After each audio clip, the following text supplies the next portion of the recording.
everyone. Ngayon po kami ni Joseph. Tinanghali po ako nagising. Naglilinis po kami ng, alam niyo na, ng garden kasi nakuha dito yung mga sakura ko. Magtatanim po tayo ng ibang, ayan yung sakura ko po, ha. Ayan na po. Malaki na po. Ayan po. Ayan po.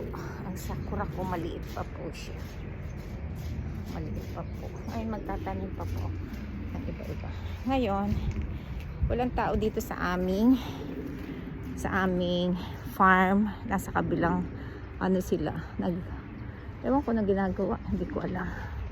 Ayan yung pine tree, sa December pa naman yan. Kaya dito, walang tao. Dito sa farm. Okay.